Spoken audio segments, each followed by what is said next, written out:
What's going on, Vikings fans? We are here at the 2022 NFL Combine, and I'm joined by ESPN's Mike Tannenbaum.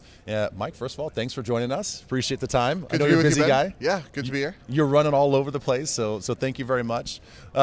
First of all, I know that you've had some thoughts on Aaron Rodgers, and what happens in Green Bay obviously affects our thought process here with the Minnesota Vikings. So not so much short term.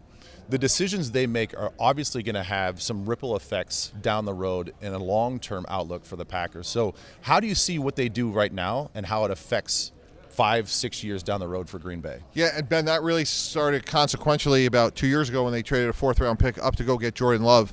And he really is a big part of their narrative of the future, whether they like it or not, from a standpoint of they have to see if they can win with him. Ironically, when I was the GM of the Jets, they traded Brett Favre to us because they were sitting on some young player named Aaron Rodgers, who they felt like, well, we could go win with, and obviously they were right for 15-plus years. So that, to me, is a big X factor. Is Aaron Rodgers is clearly closer to the end, even if he goes back to Green Bay.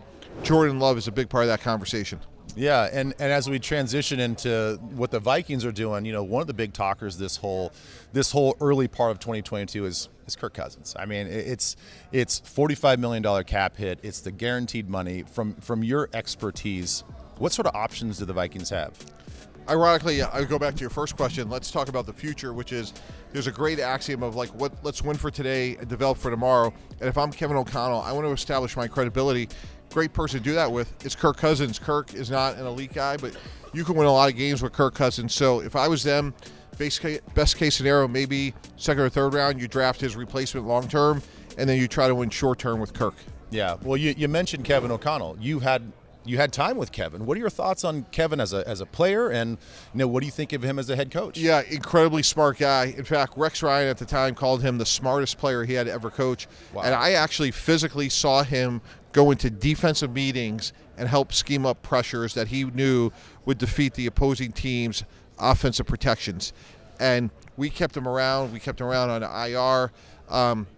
I knew he would be a great coach. We had guys like Cliff Kingsbury and other players like Mark Brunell, and always felt like Kevin, Dad was if I remember correctly, a Philadelphia police officer, has some toughness, intelligence. I thought he was going to be a special coach. I have not heard that before, so thanks for sharing that. So from a leadership standpoint, though, you talk about his mental acumen and how kind of a genius he is when it comes to the X's and O's, but leadership capabilities and intangibles? Yeah, Ben, you've been around the game a long time. That comes in all shapes and sizes. Players will gravitate to people that they believe give them the answers. Mm-hmm. And I don't think Kevin has to be, rant and rave to get his point across. I saw it firsthand.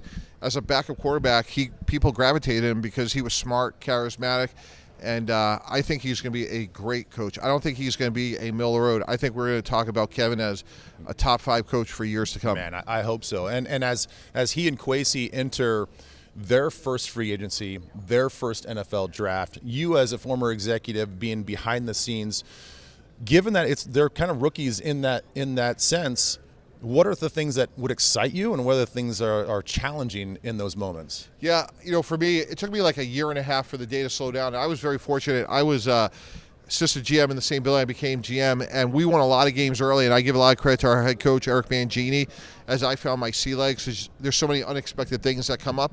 With that said, I think for them it's just about making progress. Coach Parcells had a great axiom.